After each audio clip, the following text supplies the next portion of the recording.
अस्सलाम वालेकुम। आज हम बना रहे हैं मैंगो जैम। मैं आपको बताती हूँ मैंगो जैम बनाने का तरीका। आप बाज़ार का मैंगो जैम छोड़ें और घर में खुद अपने हाथों से मिनटों में जैम तैयार करें और मज़े से खाएं। तो इसके लिए मैंगो आधा किलो लेकर और इसमें 1 कप पानी शामिल करें।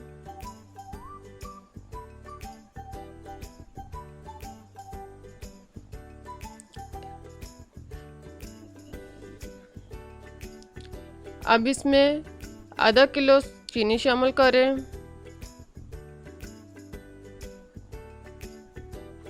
इसको अच्छी तरह मिक्स करें और ढक्कन बंद करके रख दें ताकि ये अच्छी तरह गल जाए। जब पानी खुश्क हो जाए तो इसको अच्छी तरह मिक्स करें, चम्मच के साथ हिलाएं और मिक्सर के साथ इसको दबाकर नरम कर लें।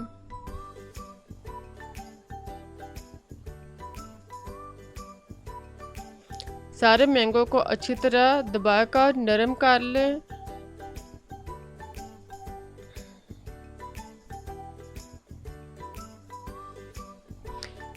जब मैंगो अच्छी तरह यकजां हो जाए तो इसमें लीमू का रस 3 से 4 अदद कटे हुए लीमू का रस शामिल करें और इसको अच्छी तरह मिक्स करें।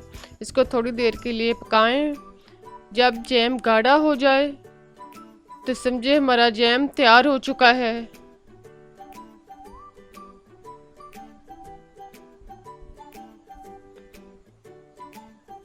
अब आप इसको एक बर्तन में या मैंगो जैम की शीशी में निकाल कर महफूज कर सकते हैं और जब दिल चाहे निकाल कर आराम से खा सकते हैं।